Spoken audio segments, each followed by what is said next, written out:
First, I want to say I'm somewhat embarrassed to interrupt Colonel Kemp is insane because he's a very, not only a noble human being, but he's a whole lot smarter than I am. So I'm afraid you kind of made a mistake here by interjecting in the middle of all this. But I appreciate this man very much. So I say shalom to all of you. It is a good day. The fact that we're here, that we can celebrate and remember the Balfour Declaration, sort of the Magna Carta of Zionism, that some term it, and I just think it's a wonderful day for us all to be here. And you know, I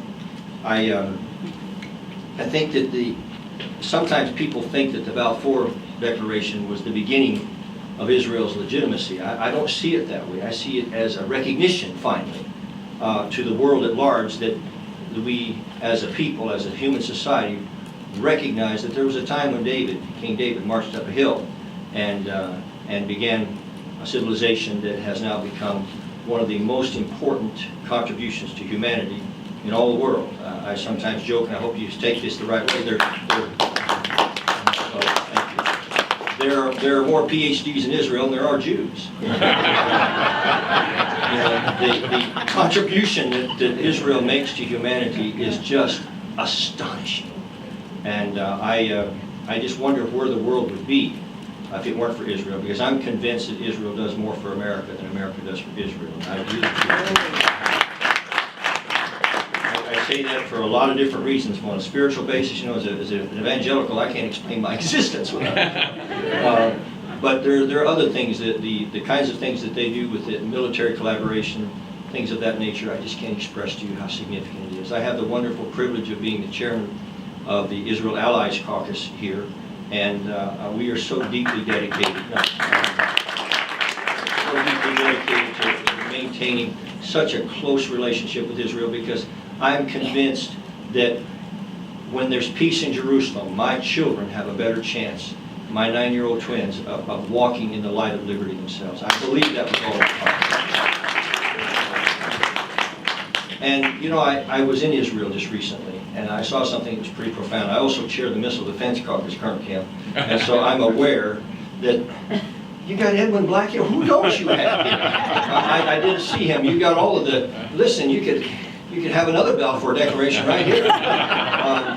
But I was in Israel recently, just about 3 weeks ago, and I was going to be on the one of the shows there, the Fox show. I forgot who it was, but anyway, I was walking down the street, beautiful evening in Jerusalem. You know, there's always something very special about this. I know you've heard it many times before. You can call upon God anywhere in the world, but in Jerusalem, it's a local call.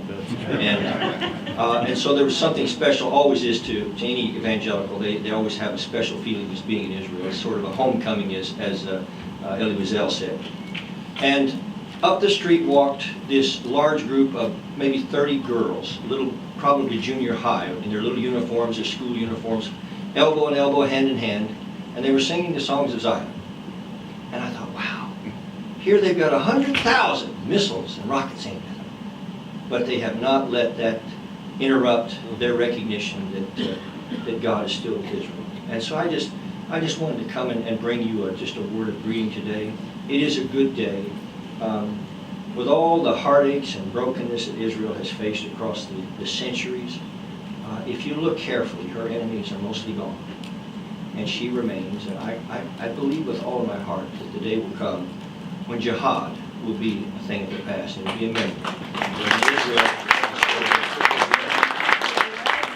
with all my heart, if we stand together, that we can see the light of God's peace shine on the streets of Jerusalem forever. And I just want to remind all of you that when it looks kind of bad, looks kind of impossible, you remember that the pillar of fire still goes before Israel. The stars and stripes still walk beside her.